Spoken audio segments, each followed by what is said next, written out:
আসসালামু আলাইকুম। আমি টমেটো নিলাম, দেখুন লাল লাল টমেটো। এখানে 4-5 কেজির মতন টমেটো নিয়ে আসছে।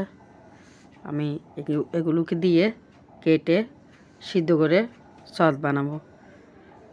এগুলোকে আমি বিচি ফেলে দেব, ভালো করে ধুয়ে এটার বিচিটা ফেলে তারপর এটাকে আমি সিদ্ধ করে নেব লবণ দিয়ে। পানি একেরে দেব না, ওইটা আপনাদের দেখাতে পারিনি, ঘরের কাজ ছিল, রোজা মাস। আমি সিদ্ধ করে নিয়ে নিছি, এখানে পানি দিইনি, শুধু লবণ দিয়ে সিদ্ধ করে নিছি। চুলাতে যখন বসেছি এখান থেকে পানি বাইরেছে। তারপরে এগুলোকে ঠান্ডা করে আমি ব্লেন্ডার করে নিচ্ছি। দেখুন, এটা যখন ব্লেন্ডার করব এটা মিকিন হয়ে যাবে। এই যেগুলো টমেটো পানি বাইরেছে এগুলো দিয়ে আমি সিদ্ধ করে নেব, ব্লেন্ডার করে নিচ্ছি। এটা দিয়ে সস বানাবো। বেশি টমেটো নিয়ে আসলে বাসায় আমি এরকম করে রেখে দিই রান্নার কাজের জন্য, বা ঘরে সস বানাই বাচ্চাদেরকে দিই। দেখুন আমি ব্লেন্ডার করে নিচ্ছি, এগুলোকে। এখন এগুলোকে আমি একটা ছাঁকনি দিয়ে এগুলোকে সেঁকে ফেলবো। সেঁকে এর সিলকাটা ফেলে দেবে। এখানে বিচি নাই, দেখবেন আপনারা, আমি বিচিটা আগেই ফেলে দিছি। এগুলোকে ভালো করে আমি এটাকে সেঁকে ফেলবো। সেঁকে তারপরে এর সসটা বের করে নেব। আমি সবগুলো সস এভাবে করে বের করে নেব। এর সিলকাটা বের করে ফেলে দেব। সিলকাটা থাকলে খেতে ভালো লাগে না। আমি প্রতি বছর এরকম করে সস বানিয়ে রেখে দিই। যদি টমেটো বেশি আনি বাসায় তখন এরকম করে আমি রেখে দিই। এখন টমেটো সস্তা, আপনারা চাইলেও এভাবে করে রেখে দিতে পারেন। মাঝে বেলে ঘরের কাজে লাগে, নুডলসেতে বা পাস্তাতে বা মুরগির মাংসতে, যে কোনো কাজে এটা খাওয়া যাবে। মাছেরতেও দেওয়া যাবে। আমি ফ্রিজের মধ্যে এরকম সস বানিয়ে রেখে দিই। দেখুন সসটা কত ঘন হয়েছে। এখানে পানি দিইনি, এই জন্য এটা সসটা ঘন। শুধু টমেটোর পানি দিয়ে টমেটো রান্না করছি। এটা আপনাদের দেখাতে পারি না ঘরের কাজের জন্য। সিদ্ধ করাটা ঘরে বেশি টমেটো নিয়ে আসলে এভাবে আমি রান্না করে রেখে দিই। এটাকে আমি লবণ পানি দিয়ে সিদ্ধ করে নিয়েছি। শুধু টমেটো পানি দিয়ে টমেটো রান্না করে নিয়েছি। আপনারা চাইলে এভাবে করে সসটা বানিয়ে বাসায় রেখে দিতে পারেন। সহজভাবে সস বানিয়ে রেখে দেওয়া যায়। এখন আমি চুলোতে একটা পাতিলে বসায় সর্ষের তেল দিয়ে দিলাম। তারপর দিয়ে দেবো এখানে আমি পরিমাণ মতন রসুন বাটা, 1 চামচ রসুন বাটা দিয়ে দেব। সসটা নষ্ট না হওয়ার জন্য রসুনটা দিলে আর ভালো হয়। একটু জাল করে তারপর দিয়ে দেবো সসটা ঢেলে। দেখুন আমার সসটা ঢেলে দিচ্ছি। আমি এখানে কালার ব্যবহার করব না, বাসায় রান্না করব খাওয়ার জন্য। সসটা দিয়ে আমি এটাকে জাল করতে করতে দেখবেন ঘন করে ফেলছি।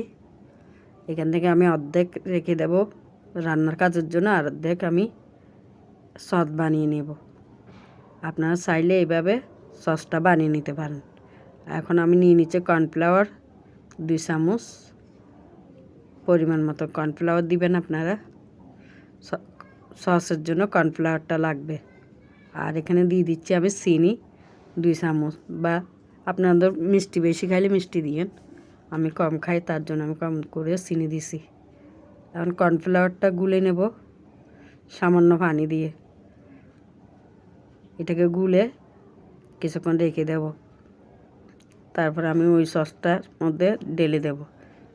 আমি বাসার জন্য সস বানাই।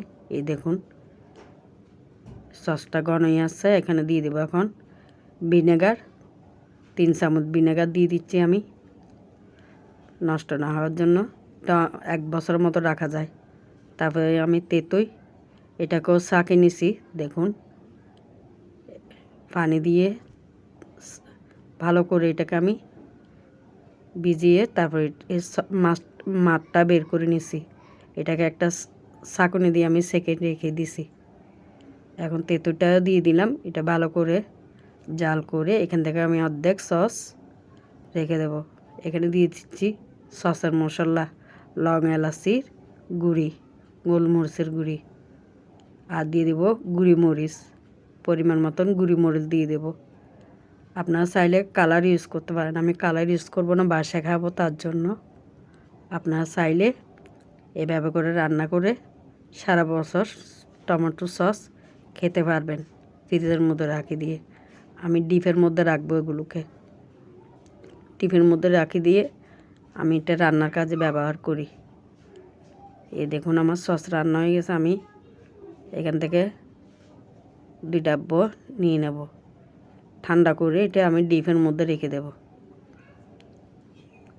আর 2 বোতল আমি সস বানাবো, পরিমাণ মতন করে আমি অল্প করে সস বানিয়ে রেখে দেব সিঙ্গারা সমোসা খাওয়ার জন্য। দেখুন আমি সসটা তুলে নিচ্ছি।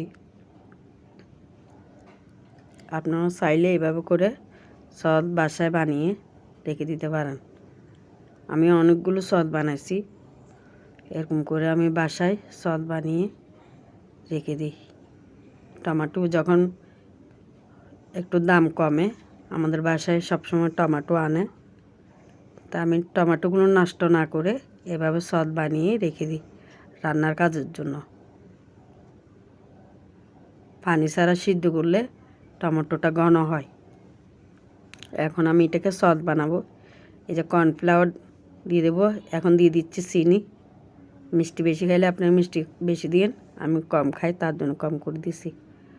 তারপর দিয়ে দেবো কর্নফ্লাওয়ার। এখানে তেঁতুমিতো সব প্রথমে দেওয়া হয়ে গেছে। এখন দিয়ে দিচ্ছি কর্নফ্লাওয়ারটা, 2 চামচ কর্নফ্লাওয়ার দিয়ে এটাকে আরেকটু জাল করে ঘন করে আমি এটাকে নামিয়ে ফেলবো।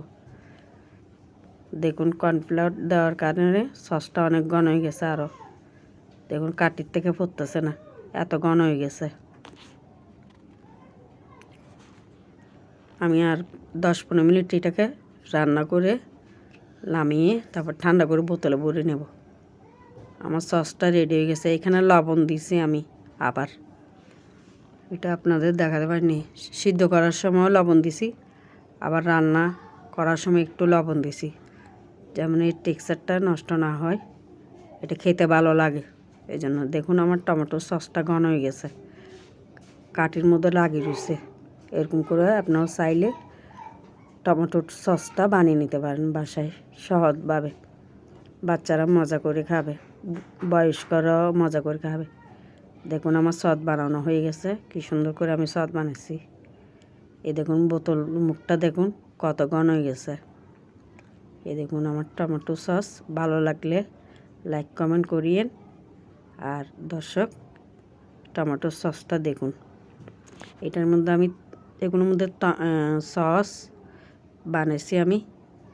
এটার মধ্যে তেঁতুই ভিনেগার দিছি, তারপর ওটার মধ্যে দিছি কর্নফ্লাওয়ার, আর কর্নফ্লাওয়ার দিছি এখানে বোতলগুলোতে কর্নফ্লাওয়ার, আর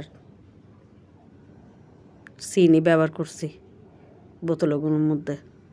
এটা হলো সস, সিঙ্গারা সমোসায় খাওয়াবো।